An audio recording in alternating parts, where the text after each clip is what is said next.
নারীদের জন্য সবচেয়ে গুরুত্বপূর্ণ শ্রেষ্ঠ আমল হলো ঈমান আনার পর, আকীদা বিশুদ্ধ করার পর, 5 ওয়াক্ত নামাজ আদায় করার পর, রমজানের রোজা রাখার পর স্বামীর আনুগত্য করা। আমি সব সময় বলি এই আমলটা আমাদের মা বোনদের জন্য এখন তিতা করল্লার মতো হয়ে গেছে। তিতা করল্লা খাওয়া যেরকম কষ্টের, মহিলাদের জন্য নামাজ রোজা করা, অন্য সব আমল করা যত সহজ, স্বামীর কথা মেনে চলাটা এগুলোর চাইতে বহুগুণ সহজ। না কঠিন? কঠিন। এটা মনে মানতে চায় না। বিশেষ করে ইবলিসি সিস্টেম আমাদের মা বোনদেরকে নানাভাবে প্রতারিত করে রেখেছে, তাদেরকে ধোকায় ফেলে রেখেছে। তারা তথাকথিত সমান অধিকারের কথা শুনে, ইসলাম ন্যায্য অধিকারের কথা বলে, সমান নয়, কারণ সব জায়গায় সমান দিলে হয় না, কোথাও বেশি দিতে হয়, কোথাও কম দিতে হয়। ন্যায্যতা নিশ্চিত করার কথা ইসলাম বলে। তো এই মুখরোচক স্লোগানের মাধ্যমে আমাদের অনেক বোনরা প্রতারিত হয়ে আছেন। নামাজি কালামি, পর্দা পশিদা করেন, সব ঠিক আছে, কিন্তু স্বামীকে মানেন না, স্বামীর কথা শোনেন না, স্বামীর সাথে সবসময় ঝগড়াঝাটি লেগে থাকে। এই রোগটা ঘরে ঘরে আছে না নাই? অথচ নবী করিম সাল্লাল্লাহু আলাইহি সাল্লাম তার হাদিসে জানিয়েছেন, ইদা সাল্লাতিল মারআতু খামসাহা, একজন মুসলিম নারী যদি 5 ওয়াক্ত নামাজ পড়ে, ওয়া সামাত শাহরাহা, রমজানের রোজা রাখে, ওয়া আতাআত বালাহা, স্বামীর আনুগত্য করে, কথা মেনে চলে, ওয়া হাফিজাত ফারজাহা, এবং নিজের সম্ভ্রম হেফাজত করে, ইজ্জতের হেফাজত করে, তাহলে সে ব্যক্তি জান্নাতের 8টা দরজার যে কোনোটা দিয়ে প্রবেশ করতে পারে। তাহলে মুসলিম নারীর জান্নাতে প্রবেশের জন্য অন্যতম শর্ত হলো স্বামীর আনুগত্য করা।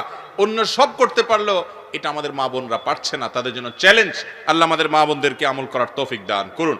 তাহলে এই আমলটি তাদের জন্য গুরুত্বপূর্ণ আমল। আর মুসনাদে বাজ্জার সহিহ হাদিসের কিতাব থেকে জানা যায়, নারীদের জন্য অন্যতম গুরুত্বপূর্ণ বিষয় এবং আমল হলো পর্দার আমলটা। এই আমলটা অনেক মা বোনরা সঠিকভাবে করতে পারেন না। অনেকে পর্দা করেন বাইরে, ভেতরে পর্দা করতে পারেন না। ভেতরের পর্দা কি? ধরেন কথার কথা, আপনার দেবরের সাথে, ভাসুরের সাথে, দেবর ভাসুরের প্রাপ্তবয়স্ক ছেলে আছে, তাদের সাথে পর্দা করতে হবে, কিন্তু এটা করতে পারেন না। বাইরে ঠিকই বোরকা পরেন, এমনকি হাত মোজা পা মোজা পরেন, ভেতরে এটা করতে পারেন না।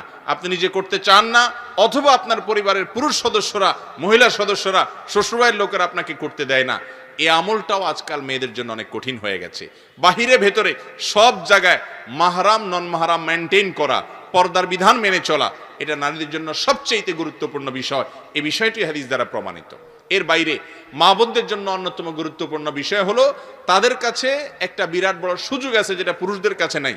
সেটা হলো, মা বোনরা চাইলে সওয়াবের গাছ, সবচেয়ে বড় গাছ লাগায় যেতে পারেন দুনিয়া থেকে। কিভাবে সেটা? সন্তানকে আল্লাহর সঙ্গে পরিচিত করায় দেওয়ার মাধ্যমে, নামাজে অভ্যস্ত করার মাধ্যমে, কোরআনে অভ্যস্ত করার মাধ্যমে, সুন্নাতে অভ্যস্ত করার মাধ্যমে। একজন মা, ছোট শিশু তার হাত দিয়ে বড় হয়, বেড়ে উঠে, তিনি যদি তার সন্তানকে দ্বীনি মাধ্যমে, দ্বীনি তারবিয়াতের মাধ্যমে গড়ে তুলতে পারেন, তাহলে তিনি দুনিয়া থেকে চলে যাবেন, তার শেখানো দোয়া এই ছেলে সারা জীবন করবে, এই মেয়ে সারা জীবন করবে, তার অভ্যাস গড়ে তোলা নামাজ সারা জীবন আদায় করবে। যত ভালো কাজের অভ্যাস গড়ে দিয়ে যাবেন, তিনি দুনিয়া থেকে চলে যাবেন, এর সওয়াবের গাছ থেকে সওয়াব তার আমলনামায় যুক্ত হতে থাকবে ইনশাআল্লাহ। অতএব মা বোনরা সন্তানদেরকে দিনদার করার জন্য যদি ন্যূনতম চেষ্টা চালান, তাহলে তারা অনেক অনেক দূর আগায় যাবেন পুরুষদের চাইতে। কিন্তু বেশিরভাগ মা বোনরা এক্ষেত্রেও ত্রুটি করেন, বিচ্যুতি করেন। আজকাল তাদেরও মোবাইল ফোনের আসক্তি, কিংবা টেলিভিশনের বিভিন্ন চ্যানেলের বিভিন্ন প্রোগ্রামের আসক্তি সন্তানদেরকে সময় দেওয়ার সুযোগ থেকে বঞ্চিত করে দেয়। আর যদি দেওয়াও হয়, তাহলে সেটা তথাকথিত জাগতিক পড়াশোনার জন্য, তাদেরকে আল্লাহর খাঁটি বান্দা হিসাবে, খাঁটি মুসলমান হিসাবে গড়ে তোলার জন্য মা বোনরা সময় কম দেন। এই কাজগুলো যদি করেন, সেটা হবে তাদের জন্য অনেক বড় অ্যাচিভমেন্ট। আল্লাহ তাআলা আমাদের মা বোনদেরকে এই কাজগুলো করার তৌফিক দান করুন।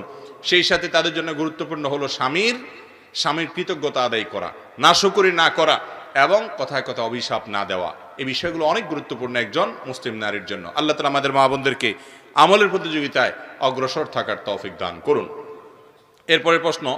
এরপরে প্রশ্ন হলো, আমার একজন বন্ধু প্রতিদিন রাতে পর্নোগ্রাফি না দেখলে রাতে ঘুম আসে না, এ থেকে মুক্তির উপায় কি? দেখুন, তরুণ প্রজন্মের একটা বড় অংশ, শুধু তরুণরা না, যারা অতরুণ আছেন, বয়স পরিপক্ক, এরকম লোকদের মধ্যেও পর্নোগ্রাফির আসক্তি আজ চরমে পৌঁছেছে। ঘরে ঘরে জনে জনে এই রোগটা, এমনকি পুরুষদের পাশাপাশি নারীদের মধ্যেও। ভাইরা আমার, ভেতরে ভেতরে আমাদেরকে শেষ করে দিচ্ছে। এই পর্নোগ্রাফির কারণে এই সমস্ত বাজে নেশা এবং এডিকশনের কারণে ঘরে ঘরে স্বামী স্ত্রীর মধ্যে কোনো ভালোবাসা নাই, সম্প্রীতি নেই। যারা এগুলোতে আসক্ত হয় সবচেয়ে নগদ শাস্তি হলো তাদের দাম্পত্য জীবনের সুখ শান্তি প্রায় অলমোস্ট হারাম হয়ে যায়। যে যুবক পর্নোগ্রাফি দেখতে দেখতে দেখতে দেখতে সে ক্লান্ত, এটা তার মধ্যে নেশায় পরিণত হয়ে গেছে, তার উপর আল্লাহর পক্ষ থেকে সবচেয়ে বড় শাস্তি হলো দাম্পত্য জীবনে স্ত্রীর সাথে তার কোনো ভালোবাসা হয় না। এটা অভিজ্ঞতা প্রমাণ করে, অসংখ্য অজস্র অভিজ্ঞতা এর জন্য রয়েছে।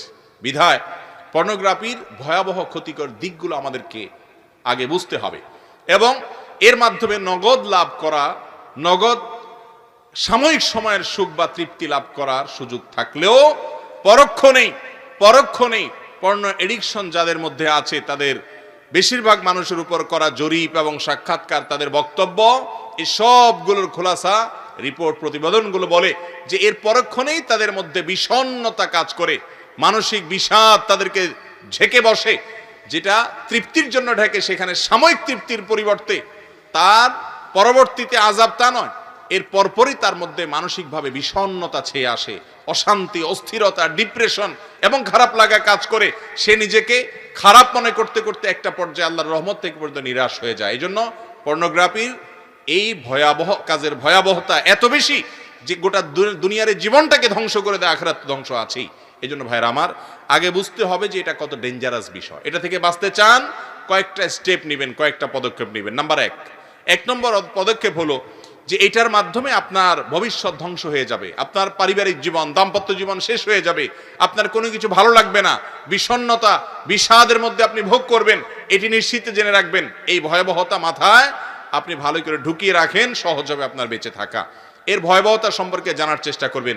অনেক বই বাজারে বের হয়েছে, অস্ট্রেলিয়ান একজন লেখকের বই বাংলা অনুবাদ হয়েছে, আমি বইটার নাম ভুলে গেছি, কিন্তু এই আসক্তি থেকে বাঁচার জন্য অসম্ভব উপকারী। সে বইটা সহ আরো যে সমস্ত বই আছে পড়তে পারে। নাম্বার 2, মোবাইলে যে সমস্ত ডিভাইসের মাধ্যমে হারাম জিনিস দেখার অভ্যাস আছে সেই সমস্ত ডিভাইসগুলোতে ফরম্যাট দিয়ে ফেলেন। সবসময় ফরম্যাট দিতে পারবেন না। যখন ইমানে জোয়ার আসবে, কিছু কিছু সময় আছে যে আল্লাহর ভয় অন্তরে ঢেউ খেলতে থাকে, যখন আসবে ওই সুযোগের সাথে সাথে সব কিছু মোবাইল থেকে ক্লিয়ার করে ফেলবেন। এবং যেই সমস্ত সাইটে, নেটে, সোশ্যাল মিডিয়াতে যে সমস্ত জায়গায় গেলে আপনি এগুলো থেকে বাঁচতে পারেন না, সেগুলো থেকে আপনার সম্পর্ক ছিন্ন করতে হবে। এবং বেশি না, মাদকাসক্ত মানুষকে যেরকম একটা সময় মাদক নিরাময় কেন্দ্রে নিয়ে রাখলে এবং বিশেষভাবে ট্রিটমেন্ট করলে সে মাদকাসক্তি থেকে বেরিয়ে আসতে পারে, এই পর্ণ আসক্তি, এডিকশন যাদের মধ্যে আছে তাদেরও বের হয়ে আসার জন্য সামান্য কিছুদিন একটু স্ট্রাগল করতে হবে।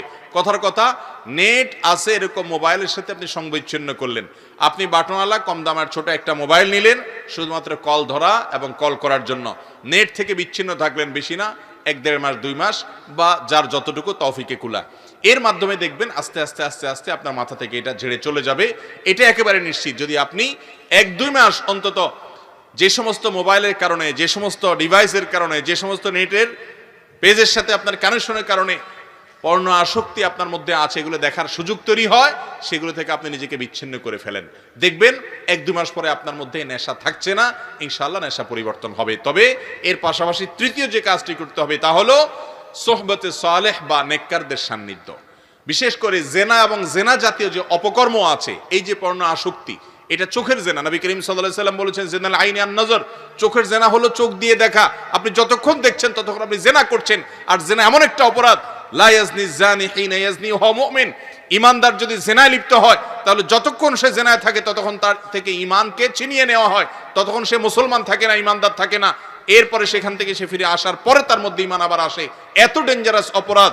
এই জন্য অপরাধ করতে করতে মওত হলে বেঈমান হয়ে মৃত্যুবরণ করার আশঙ্কা আছে। এই জন্য সোহবতে সালেহ বা আল্লাহর নেককার বান্দা, আমলদার, খাঁটি ঈমানদার। আপনি যুবক, অনেক যুবক আছেন, পরিমাণে কম হলেও আছে, যারা 5 ওয়াক্ত নামাজ শুধু পড়েন তা নয়, সকল হারাম থেকে বেঁচে থাকার চেষ্টা করেন। তাদের সাথে বন্ধুতা করবেন, তাদের সাথে যোগাযোগ রাখবেন, তাদের সাথে আপনি যত বেশি উঠা বসা করবেন, নেককারদের সোহবতে যত বেশি যাবেন, তত বেশি দেখবেন ভালো পরিবেশে গেলে আপনার মধ্যে এডিকশন কমতে থাকবে ইনশাআল্লাহ।